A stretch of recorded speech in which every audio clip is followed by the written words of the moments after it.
Pashuvadhyavana Esha Niyamana Swakam Kshayam Anvadravan Anupata Shochanto Prisham Aturaha Pashuvadhyavana Esha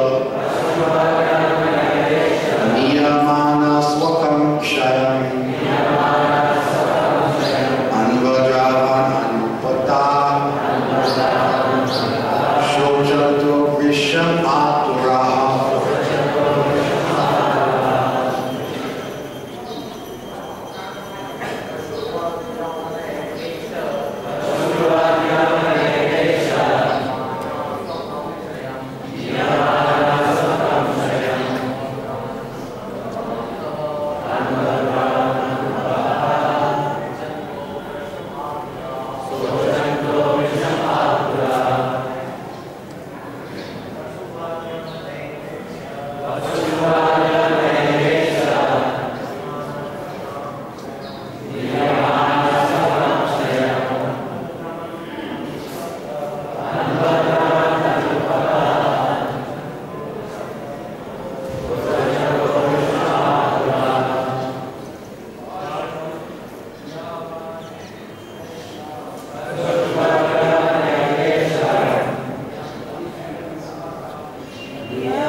Do we do the word by word before I give the translation? And after that, do we do that? I say, you say, or do I just use it for myself? Pashuvat, like an animal. Yavanai, by the Yavanas. Eshaha, Ranjana. Niyamanaha, being arrested and taken away. Swakam, to their own. Kshayam, abode. Anvadravan, follow. Anupataha, his attendants. Shochantaha, lamenting. Risham, greatly. Aturaha, being distressed. Translation.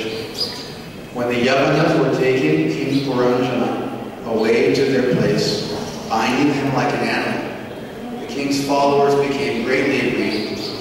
While they lamented, they were forced to go along with him. I'll read it one more time. When the Yavanas were taking King Puranjana away to their place, binding him like an animal, the king's followers became greatly aggrieved. While they lamented, they were forced to go along with him. Purport. When Yamaraj and his assistants take a living entity away to the place of judgment, the life, air, and desires, being followers of the living entity, also go with him. This is confirmed in the Vedas. When the living entity is taken away or arrested by Yamaraj, Tam Utkramantam, the life air also goes with them. Prano Anukramati. When the life air is gone, Pranam Anukramantam. All the senses, Sade Pranaha, also go along, Anukramanti.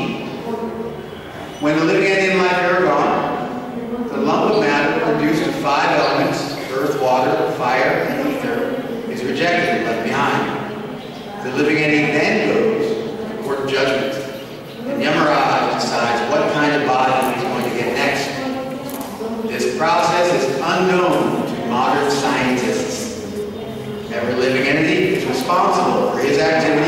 this life, and after death he is taken to the court of Yamaraj, where it is decided what kind of body he will take next. Although the gross material body is left, the living entity and his desires, as well as the resultant reactions of his past activities, go on.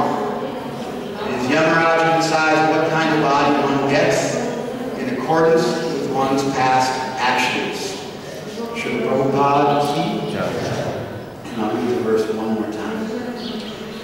When the Yavanas were taking King Puranjana away to their place, binding him like an animal, the king's followers became greatly aggrieved. While they lamented, they were forced to go along with him. So what's being said here is that Aisha, he, Puranjana, was niyamana. He was led, Yavanai, by the Yavanas, Pashuvat, like an animal. Swakam Kshayam, and he was taken to their Swakam Kshayam, their abode. And at that time, Anupatas, his followers, Anvadravam, they ran after him and they followed him. And they were Atura, they were greatly disturbed, immensely distressed, and Shochanto Brisham, they were crying and lamenting greatly. So Puranjana he passed away, he left his body, and as the Yamadutas came and bound him up and dragged him to his next destination, to the abode of Yamaraj, at that time, the followers of the king, they also went along. They also went along for the ride, and they were greatly distressed seeing their master taken away from them. Okay. Just as a disclaimer, this is the first time I've ever given a class in Vrindavan. It's slightly intimidating. Of course, all the great Vaishnavas are here, but it's also a very special place. And you're sitting at the feet of Prabhupada. It's a big deal in my life. If I do a good job, you can let me know, and then it'll be one of my great achievements in this lifetime. If I do a bad job, it'll be one of many failures in my lifetime. Okay, so because I'm new here, I just wanted to get a little bit of context where we're at in the Bhagavatam and what's going on in this particular pastime. So I'm not going to spend too much time because I know that many of you have been following for months and years in class, but I'm expecting that there are some guests like myself. And so although we may not all know the story of Puranjana, it's still always beneficial to start with the broadest scope and then hone in on the verse and get more and more detail as we move in. So I guess we can start there's a natural context of the Bhagavatam right now. There's a conversation which was started in the third canto between Vidura and Maitreya. And that conversation takes 2 cantos. It spans over 3 cantos, the 3rd, 4th, and 5th canto. You can say all together it's a full 2 cantos. And so Maitreya is the guru, Vidura is the disciple. He's asking questions, he's posing questions. And they start off, just after the world was created, they start off, and Vidura is asking about how is it possible that Manu created when the earth was deluged and it was submerged. And so they say the earth is in the Garbhodak, and how is it possible that progeny was created? And so there's a whole narrative that goes along with that, the story of Rahadi, which makes Vidura completely ecstatic. He wants more details about the story. And so they go through again, Vijay, retelling the same story, more detail, different flavor. And then they can begin to describe the creation of progeny from Manu. So Manu has 5 children. Dap up, D-A-P-U-D. Devahuti, Ahuti, Prasuti, Uttanapad, and Priyavrata. Good way to remember it. So he starts off with Devahuti, who married Karna. They had Kapila, again, the Lord's pastimes common. The whole purpose of the Bhagavatam is Govinde Lavate Rati, to give devotion to Govinda. So in many ways, the Bhagavatam is a collection of pastimes where Krishna appears in the lives of his great devotees and saves them and helps them in various wonderful, miraculous ways. And so in many ways, the Bhagavatam is simply a beautiful necklace of such pastimes of the Lord coming into the lives of his devotees and affecting them. So Kapil Dev, he teaches Jnana and Sankhya from a Bhagavad point of view. And then that's done, and the 4th canto begins. And then Akuti, who had Yajna and Dattatreya, Yajna gets touched on later on in the canto. And then Prasuti comes up. And Prasuti, one of their progeny was Sati, who married Shiva, and the whole Daksha Yajna comes out. And then after that, you get on to Uttanapad, and you get the story of Dhruva, Venu, Prithu Maharaj, all in the genealogy, all in the chronology coming from Uttanapad. And then you get Varishat, Prachetas, and then you go back to Prachina Vari. This Varishat was Prachina Vari because he was always doing yajnas. Prachina means Eastern, so this Varishat was always doing yajnas. And therefore he became famous as Prachina Varishat, Prachina Vari. And then he met Narada Muni, who felt some obligation to help him because he's in the family of his disciple, Dhruva Maharaj, but he'd become too materialistic. And so he told him the story of Puranjana. And the king became inspired. His life changed for the better. He became perfect. And then Prachetas would do some austerities. They had already had interaction with Shiva, and they came back and took over. And then at the end of the canto, the 5th canto, the story of Priyavrata. So this whole Devahuti, Akuti, Uttanapad, Devahuti, Akuti, Prasuti, Uttanapad, Priyavrata, that helps you through 2 cantos. And this is the most important context of the Bhagavatam because it's the direct context given in the text itself.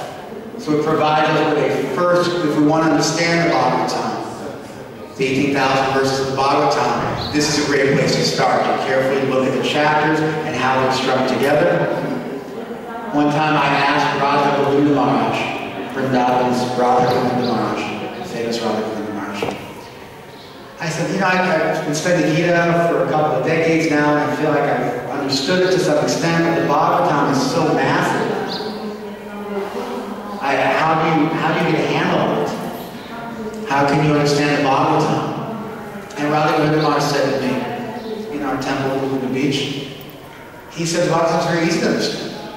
And he proceeded to, from memory, go over all 335 chapters of the Bhagavatam in order and explain the connections between all the chapters.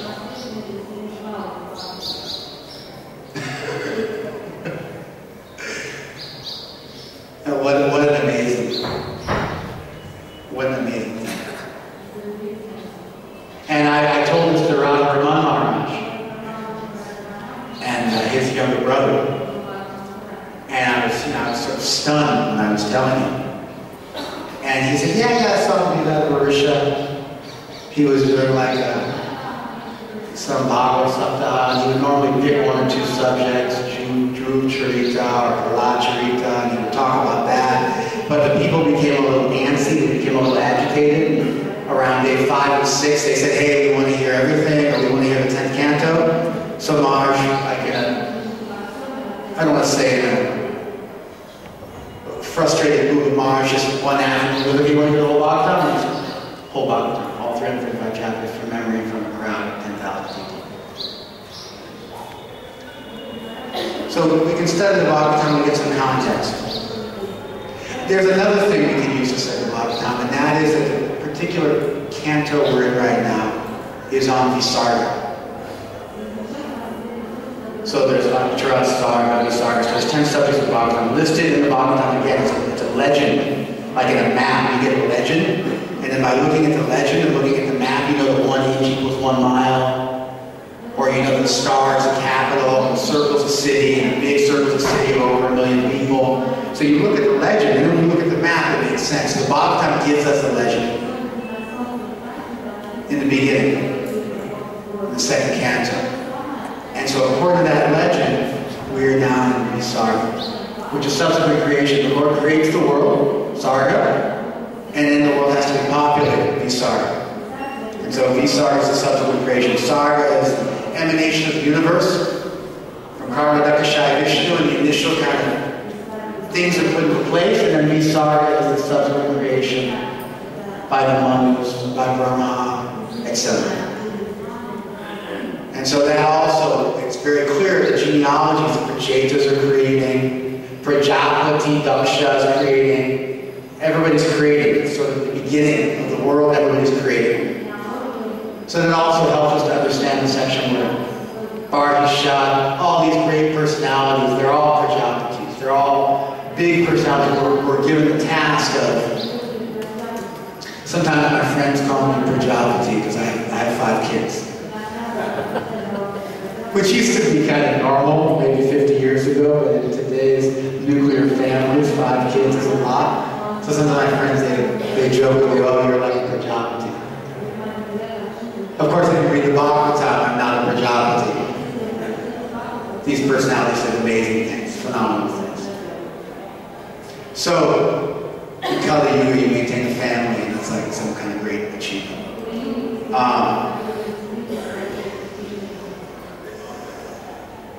The third tool that we can use to understand where we are in the Bhagavatam right now is that the Bhagavatam is a commentary on Vedanta Sutra.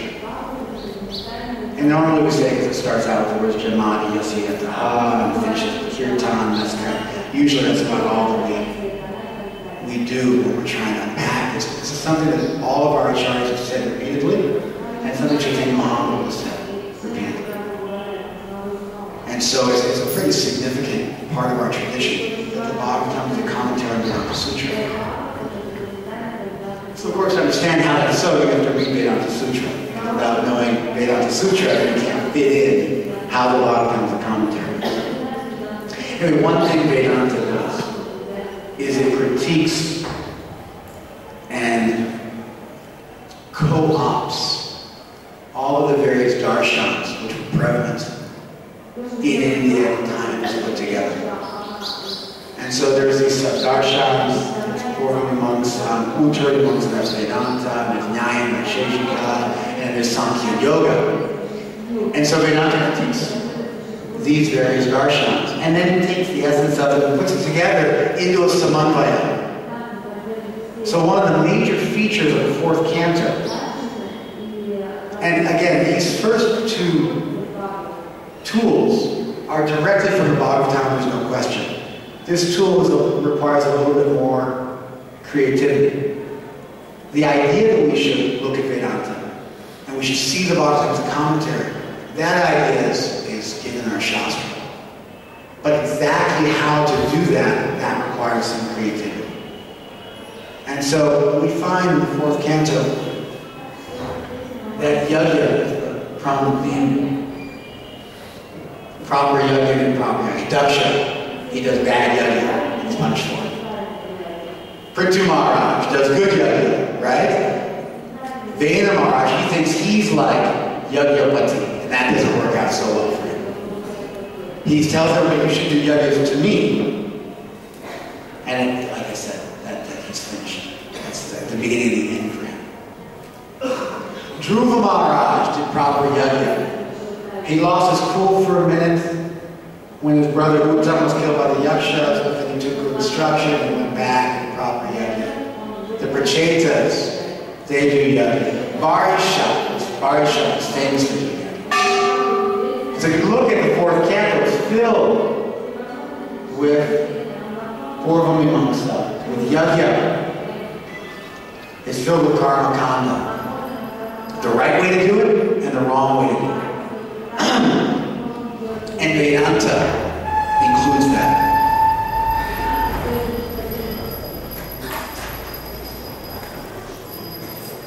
Shri Shri Gauranga ki, Shri Shri Krishna Balaram ki, Shri Shri Radha Shyama Sundar Lalita Visakhi Vishakha.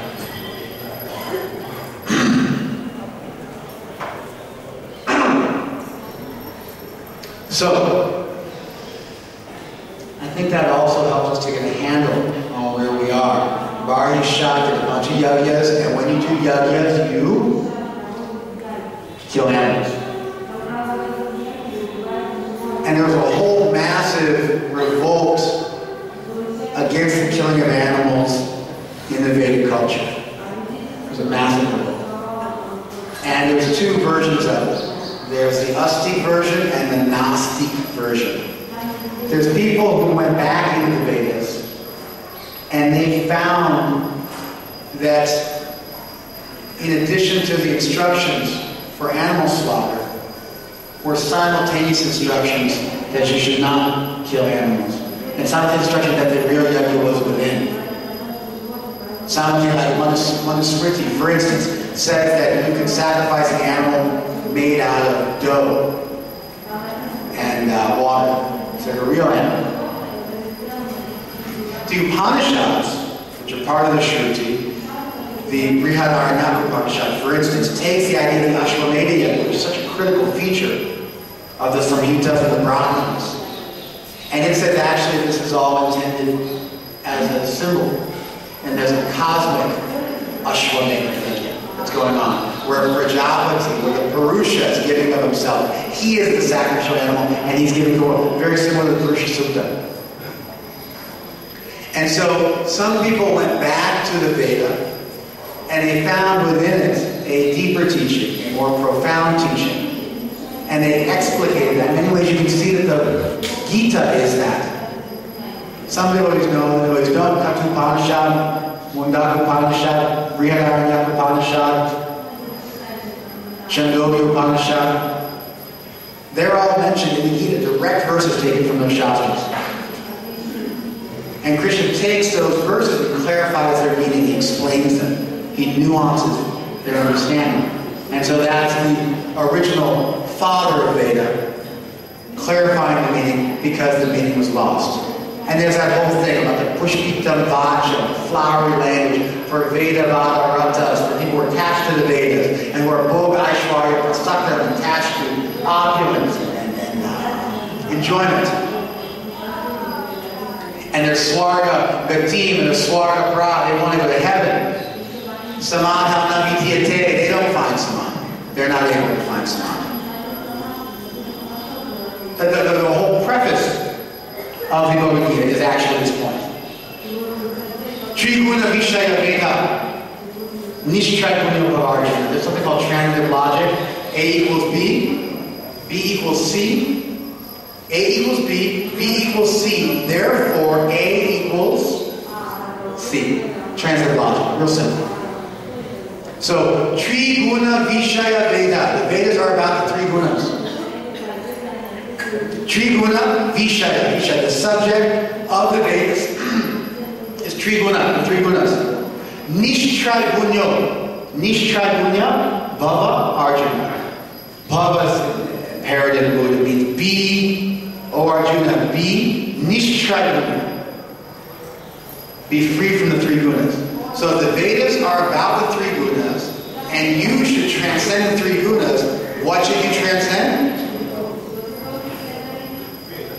That's his opening again. That's Krishna's opening line. That's in the second chapter, early on. That's his introduction to the subject of the Gita. So if you dig back into Veda and you find that transcendent subject explicated, albeit a little bit cryptically, you're astic. You're astic. That's the Upanishads. That's the Vaishnava tradition.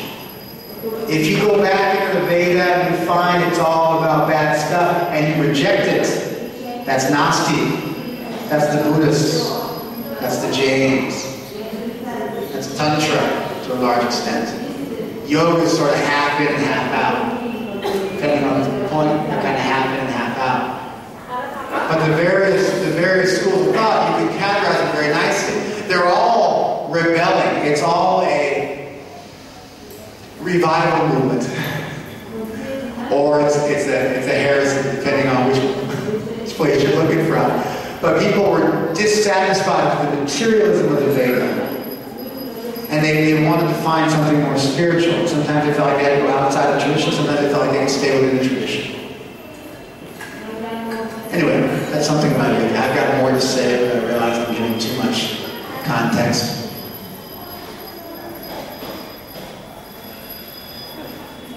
All right, finally.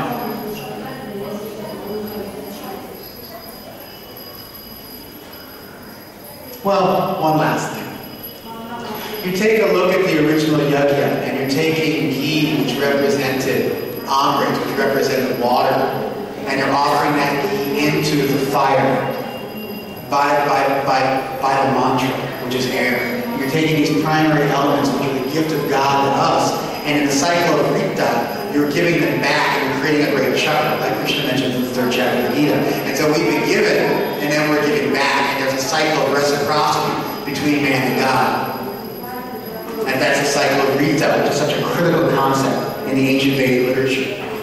And so that, in texts like the Hatha Yoga, and then it's like the Hatha Yoga text, that external yajna of the major elements being offered in sacrifice, it becomes internalized. And then you have your heat and your bingo, you have your fire and your water inside yourself. And then through prana, again, as pranayama, then you do an internal yajna. And the external yajna is internal. Very similar to how the Upanishads treat it. We get that, and the yajna becomes sankirtanic. And the same principle of yajna, of offering something back, is continued through millennia. And instead of going outside of that, it's given new life, it's revived, some essence of it, some sweetness in it that was perhaps neglected at a certain point in time. Anyway, this is Mahaprabhu's reading of the Veda when he's speaking with Shankazi. This is our understanding. It's why there's the Brahma Samhita. It's the Samhita literature. It's the real meaning of the Veda. They're saying that it's the real yajna. We co-opt this language, and this language is our language. And we're trying to connect ourselves with that ancient tradition. We're saying this is what the tradition was really about. One final point of context. This story of Paranjana is pratik. It's symbolic. It's paroksha. It's indirect. And so this entire story is one big, gigantic analogy and metaphor and poetic device. Because Paranjana is Vahisha. Nara's clever, and so he tells a story, and in that story, Vahisha finds himself, and the story has an effect on him. And so this story is unique in that way. The story is unique in that way. The entire story is meant to be taken in a pratik fashion, in a symbolic fashion. Now, we have lots of symbolism in our tradition, but this is purely symbolic. For instance, Bhaktivinoda Thakur has Chaitanya Shashamrita. He says each one of the demons represents various anarthas. But in addition to that symbolic interpretation, there's also that it's a real Leela. You follow? Or like Duryodhana in the Mahabharata. Duryodhana's name means bad fighter. So he represents an archetype as a bad fighter, as an illegitimate warrior. At the same time, there's an actual history there as well. So this story of Paranjana is unique in that it is purely meant to be taken as symbolic. Alright, so the story of Paranjana in a nutshell. Paranjana is a living entity, wanders around different species, finds a human body, marries his intelligence. The intelligence now becomes materially contaminated, and starts to really enjoy and own that city, really settle into that city. Then Paranjana loses his way and engages in hunting, in illicit activity, in violent activity, disturbs his intelligence. He comes back home and then he engages in illicit activity, good, righteous, pious activity, but nonetheless material activity.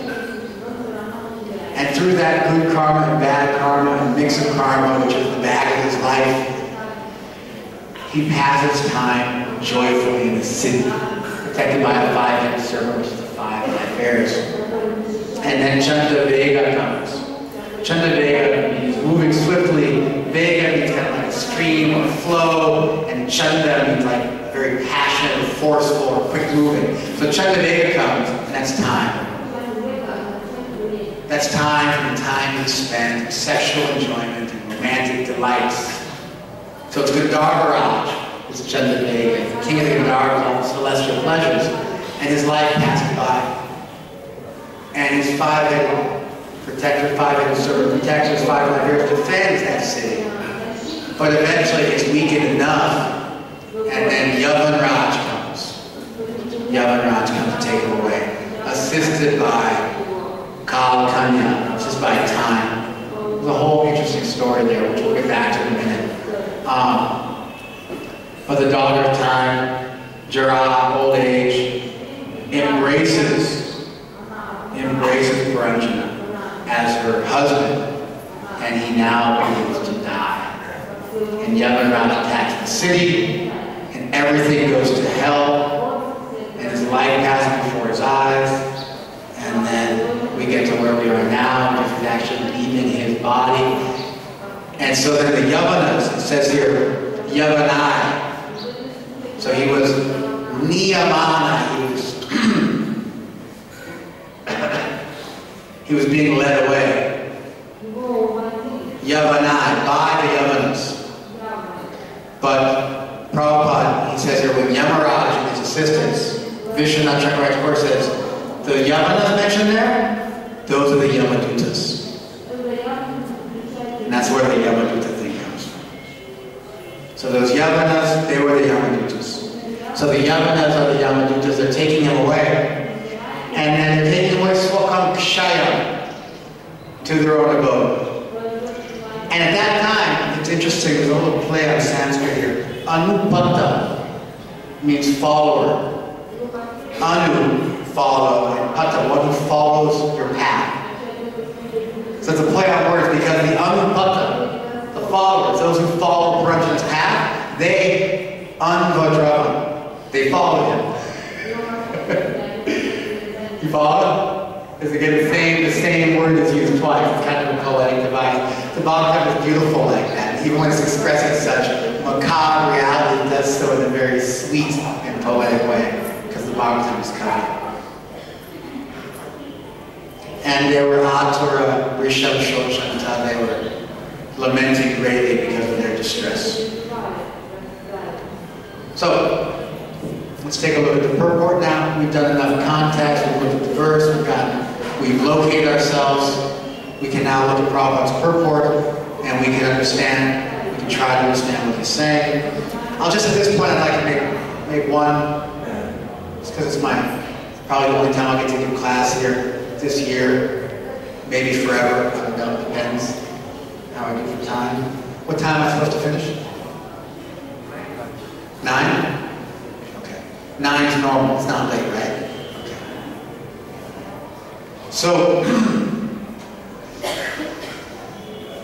this is my own opinion. If you like it, you can make it your opinion. It's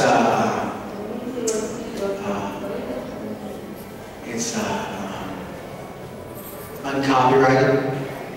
It's in the free market. Feel free, don't have to name me. Just go ahead and take it, use it if it has any value. I think there's 3 kinds of ways to go in ISKCON in my experience in class. And just because I think all times when people read the Bhagavatam and read Shastra, I think every time they do it is wonderful. So I'm going to describe them as Purna, Purnatara, and Purnatama. Or complete, more complete, and most complete. That's the way we have a making comparison. We don't criticize. You say Purna, Purnatara, Purnatama. Mahaprabhu does that. Chaitanya Charitamrita.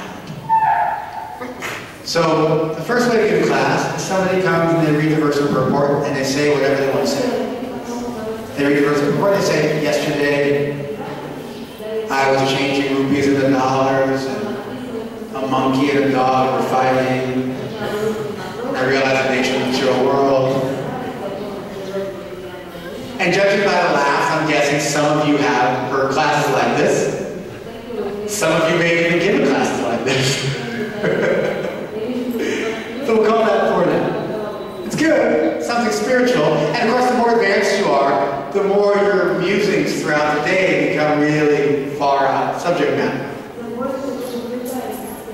The second way of giving class is that you read the verse of purport, you take one sentence from the purport, and you riff off of that, and you just tangent to your heart's content. But if somebody says, hey, you're going off track, you go, no, it's based on this sentence. And this is easy to do, surprisingly. And I'll still be tested, have a little fun if you guys are game. But because we're Vedantins, and we have a samanvaya, which is everything comes from one source, you can pretty much connect any dots you want to in like 1 or 2 sentences. So I just want to get 2 people. Just somebody think of something completely random, like a purple grasshopper. Any random thing. I don't know, it can be real, imagine, like whatever, just something. Somebody. Yes. We saw elephants. We saw elephants. All right, elephants. Elephants. Good. Somebody give me something else which is as unrelated to elephants as humanly possible. Water heaters and elephants. Water heaters and elephants. Now, what I'm going to go for a trifecta here. I'm going to try and connect this verse with water heaters and elephants. Okay? This verse is about an old man too attached and can't give things up. So we may not be related, we may not know exactly what Paranjan's doing. But you know what? I'm staying over in my apartment, and the water heater's very small, and the water goes out, and I'm getting ready for Mangalarti because I take a hot shower now. I'm a very big enjoyer of Kriya Mating, and it disturbs me. And in the same way that Paranjan wasn't able to tolerate, I'm not able to tolerate, and I have to learn my lesson from this in my own life, to apply it in my own life, and not be so attached to having an unlimitedly big water heater like I do in my nice place living on the beach. I have to do at least some tapasya. But even more important than that, we have to avoid the hati mata. We have to avoid the mad elephant offense. And we have to avoid making Vaishnava. Even if you can't do this one tapasya, at least do that tapasya and don't make Vaishnava. Hare Krishna. And then this way we can take the story, we can link anything we want to, and it actually kind of works. That's way number 2. Way number 3 is you just take it as a given, like in geometry.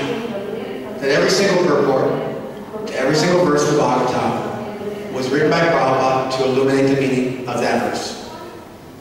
And after getting enough context, dive into that purport, and realize that there's really 2 things going on in the translation of the purport.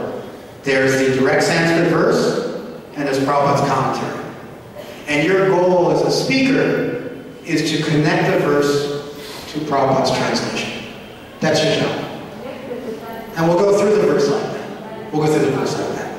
When the Yavanas were taking away King Paranjana to their place, that's all literal. Binding him like an animal. It says like an animal. It doesn't say binding.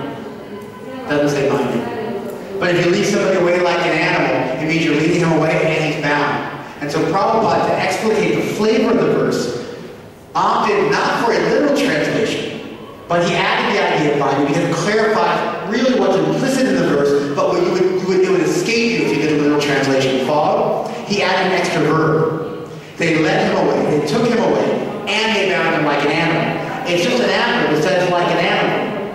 So he was led away like an animal, but in any case you're led away and you're bound, and Prabhupada, being a brilliant Sanskritist and a superlative Vaishnava, wanted to make this very, very clear for us. He added in that extra language. That's actually part of his purport. It's there in the verse, there's no question.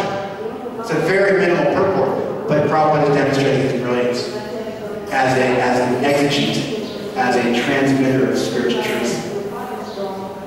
The king's followers became greatly grieved while they lamented. They were forced to go along with him. That forced to go along with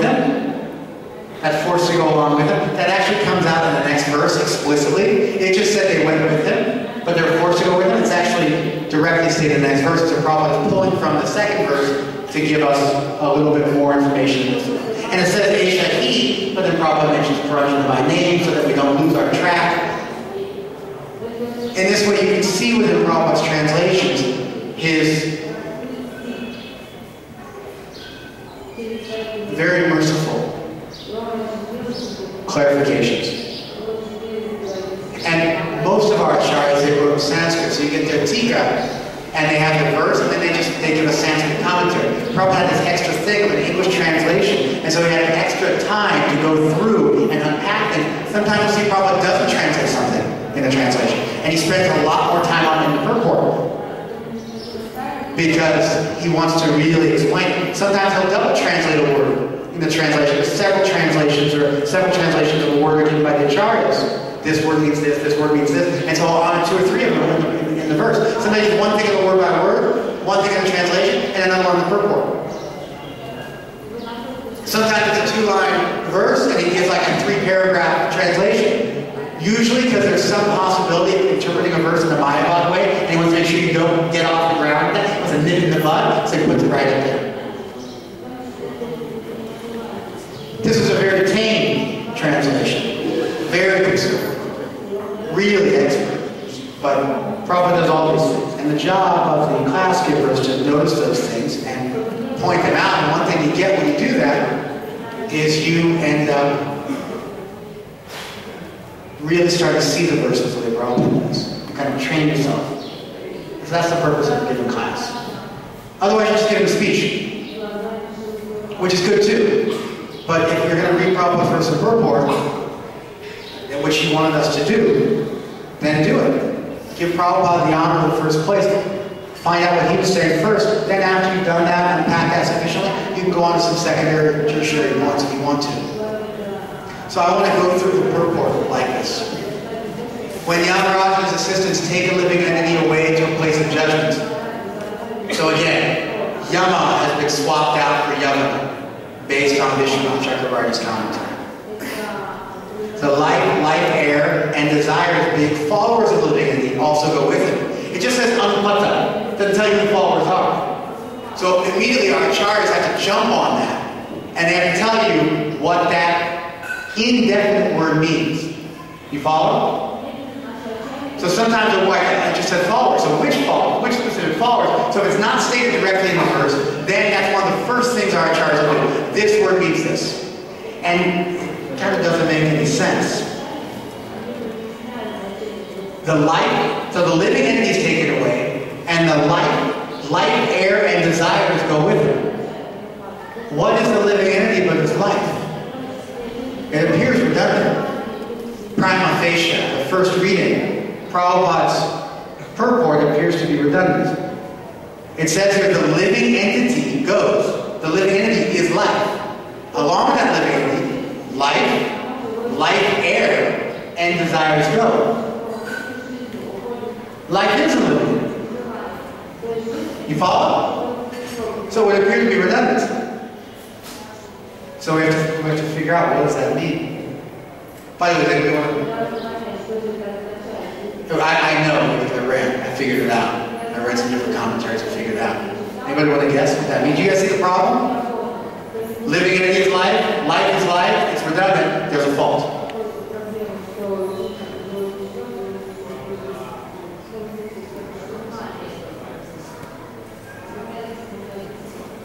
Life is consciousness.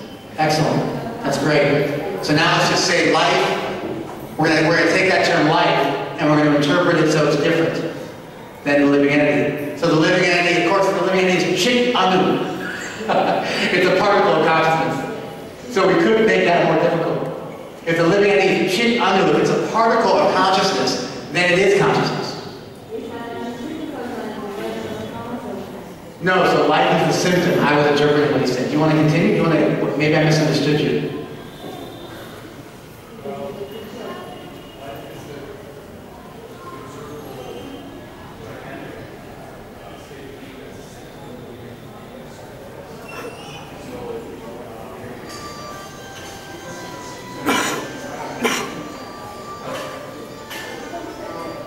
Let me try and repeat what you said.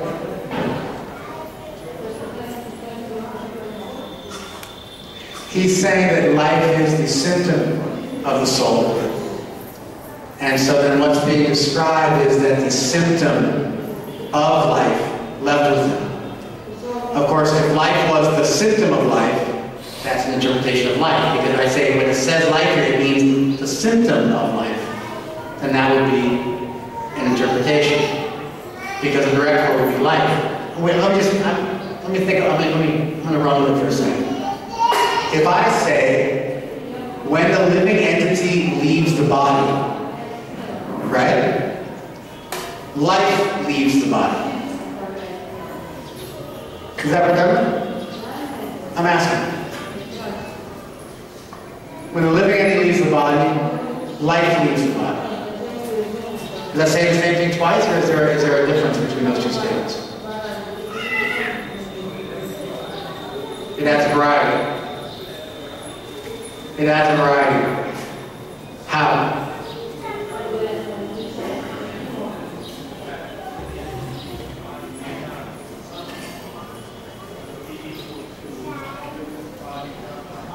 Be equal to death.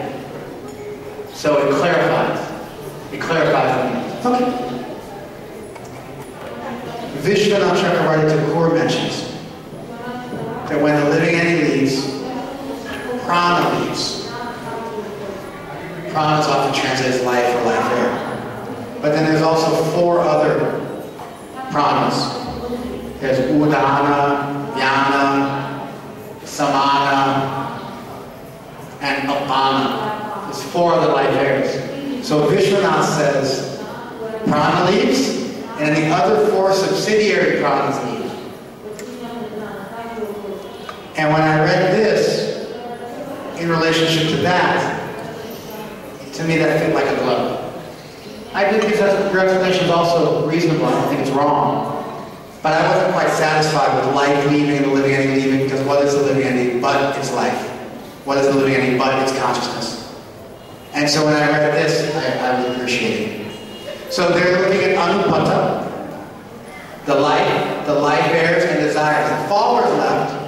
Prana is the follower, and then also all the other life airs, and one's desires, one's sukshma sharira goes along with it. This is confirmed in the Vedas. Prabhupada gives a proof text. He quotes the Brihadaranyaka Upanishad. Tam utkramantam prana utkramanti pranam anutkramantam sarve prana anutkramanti. And this verse is far out because it mirrors the language of the Bhagavatam verse. It's quoted by Vishwanath Chakravarti again in Prabhupada. He breaks it down and explains it. But it says almost the same thing that the verse does. It really impacts that. And again, it does the same thing. It says, prana anutkramati. Prana also departs, also goes. And then prana utkramantam. When prana goes, sarve prana anutkramanti. All the pranas go. So when prana goes, all the pranas go. Again, making a distinction between 2 kinds of pranas.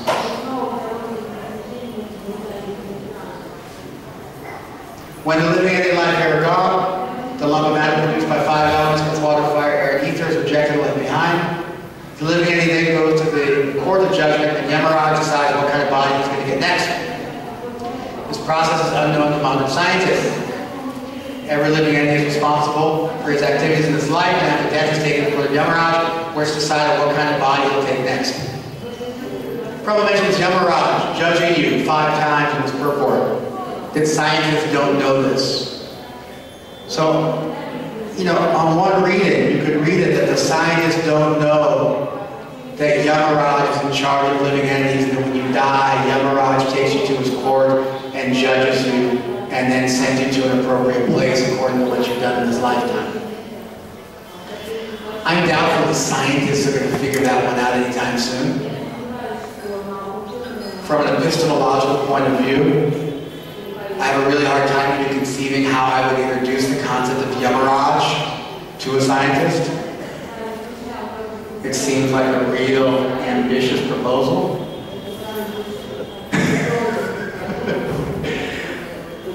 I think that what Prabhupada is intending here when he says this is he means the idea that the body is separate from the life force, that consciousness is separate from from the body. That when you die, it's not all over. This basic pillar of theism is what he's referring to. So to some extent, I think that, that provides us with a much more tangible thing we could get into with a scientist, because we want to explain. Whenever I have a task put before me, I usually like to figure out how do I know if I've accomplished that, or how do I go about it, what would constitute proof of being able to show somebody that. And so showing Yamaraj as judging all living entities to someone who doesn't already accept the entirety of the Vedas is a difficult task. However, showing the life is separate from the body, that has much more powerful arguments to support it.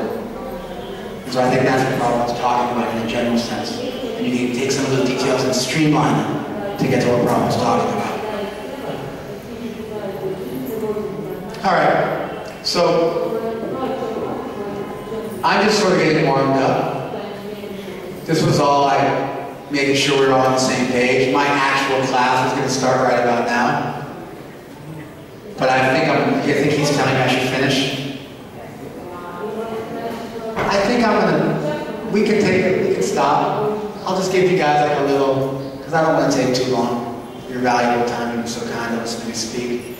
And we can maybe take a couple of questions, or people can make contributions if they want to. But where I was going to head with this, I was going to attempt what I think is a very tight argument for how the soul is different from the body.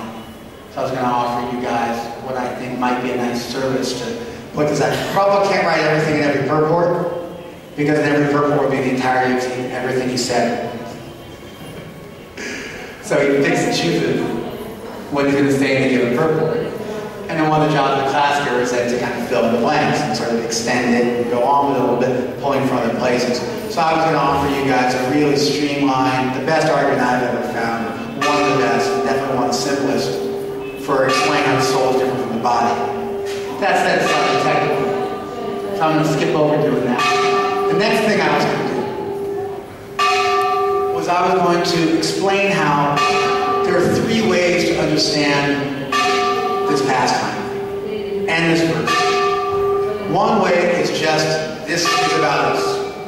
We are Puranjana. We're too attached to this material world, whether it be to water heaters, or going to various exotic places of pilgrimage other than our primary places of pilgrimage, going on too many tirthayatras, whatever it might be. We're attached to, we go to India, we want to see exotic sites, so we can kind of put that on our bucket list of things we've done in this lifetime, as opposed to hearing and chanting, which is the real purpose of going to a tirtha. And so, we're all Puranjanas in our own way. And I can give you one simple example. I was a brahmachari 6-7 years. I practiced brahmacharya for 10 years. I was a brahmachari in the temple for 6-7 years. And so, I was in Japan in the wintertime, living in a van, taking ice baths, distributing books for 14 or 16 hours a day, giving all the money to the temple, which is sort of like a leitmotif of my life somehow or other. And so I'm there, I'm a brahmachari, serving my guru in some far-off place, performing great austerities, living very simply and giving everything.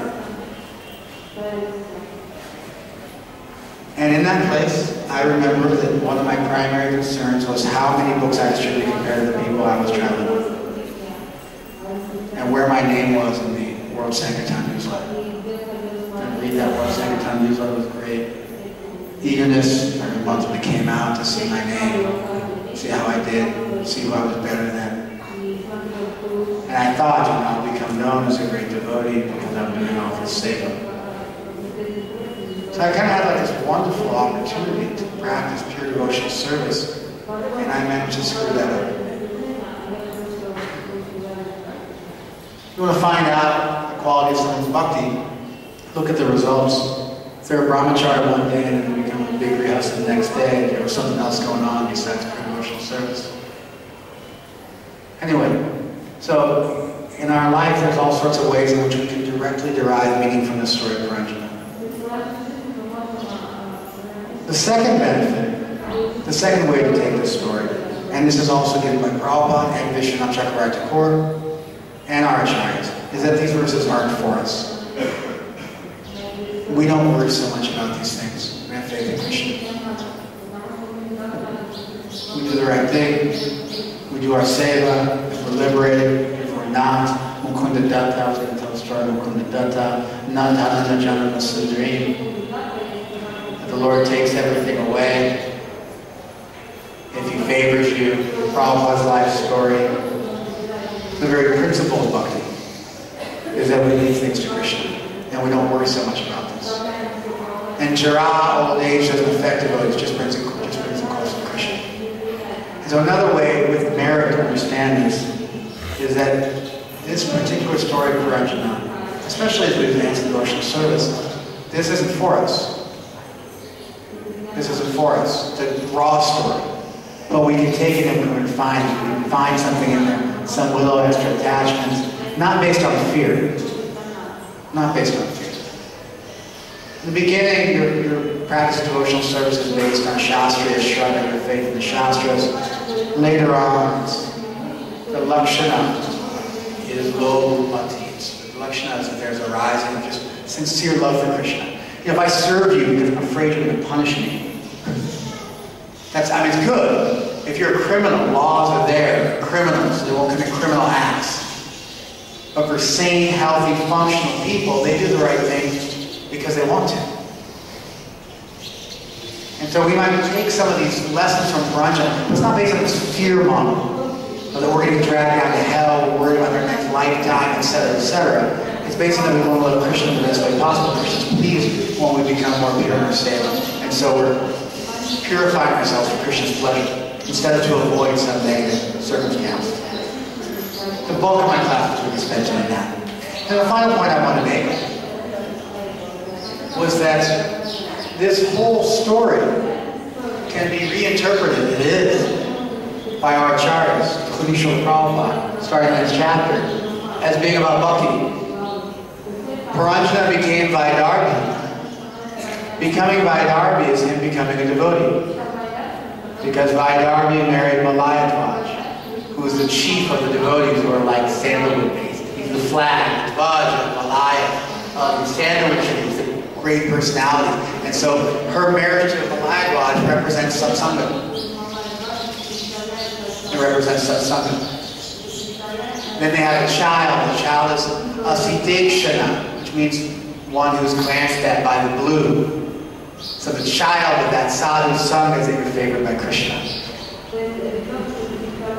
And then that child marries Agastya, who represents the mind. Ustya brings together Aga, that thing which can't act on its own, the mind which requires the senses in order to act. And now the mind becomes involved in that process. And then they have children. And those children are the 7 processes of devotional service, which naturally give rise to Sakyam and Nivedana, the final 2. And like this, it just goes on and on. The whole story of Paranjana is interpreted as being a story of how someone comes to bhakti. And this whole first part is just becoming frustrated with material life, so that when you get to sadhu sangha, you can appreciate it. In this way, we can take the story in 3 distinct ways, point by point. I'm making mistakes, I'm like Paranjana, and that's healthy, it's humble. I need to purify myself, we're all like Paranjana.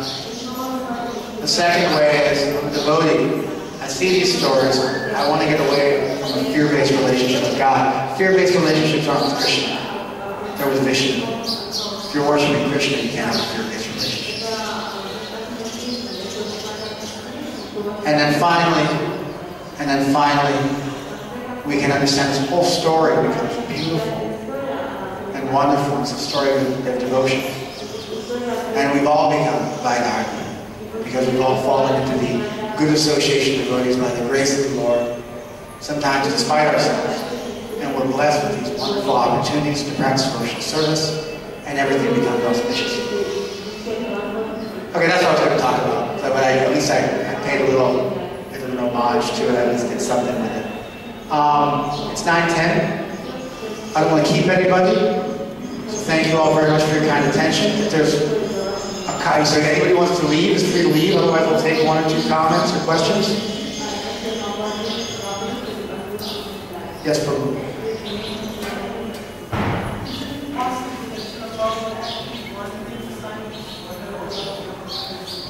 Sure. And I think you should go and do that seva. I'm a pragmatist, and so when I see a task, I immediately think about it. I'd say this. Prabhupada spent a heck of a lot more time talking about the difference between spirit and matter. And he mentions here, when the living entity and life air are gone, the lump of matter produced by 5 elements is rejected and left behind. That seems to be a more major theme, macro theme of Prabhupada's teachings. Therefore, I felt justified in making that point. But I certainly think it's okay if somebody wants to go down the Yamaraj route. I just don't feel so bold. Anything else?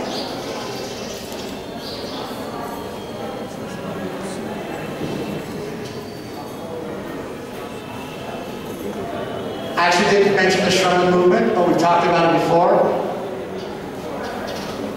I did. I mentioned all the various Gnostic traditions, yeah, and kind of peripheral vacations and the avadhuts. Those are all Vedic words. He's asking about a time frame. There's 2 time frames. There's our traditional time frame, and there's our traditional time frame.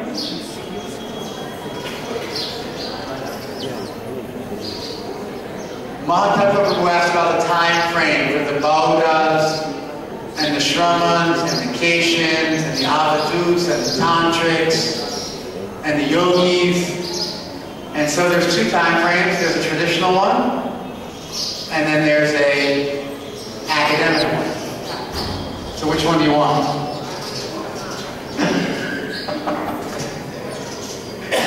I'm going to indirectly answer your question, taking a page out of the Bhagavatam. I'm going to indirectly answer your question, feeling inspired by Parajana. I'll say this. When spirit meets matter, a timestamp is placed on spirit.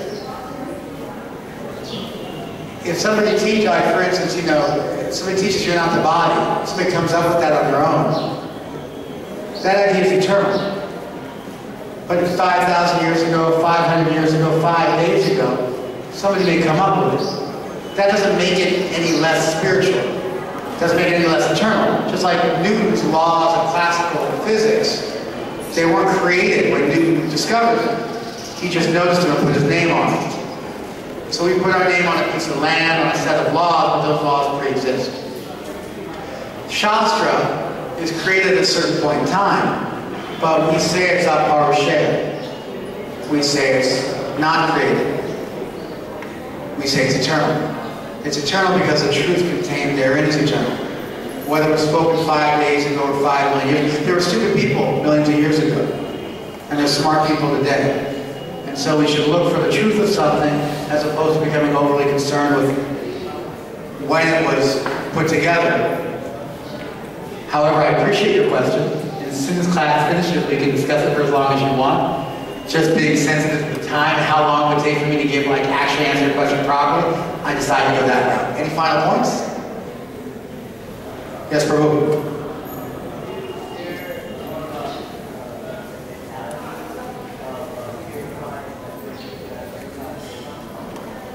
The mentality of what it means to have purified seva. Yeah, and that's something devotees have a lot of experience with. I think anybody here can answer that question. Prabhupada was installing the Radha Krishna deities in Los Angeles in 1970. He was giving a lecture. And he was trying to explain to the deities how they should worship the first Radha Krishna deities in our movement.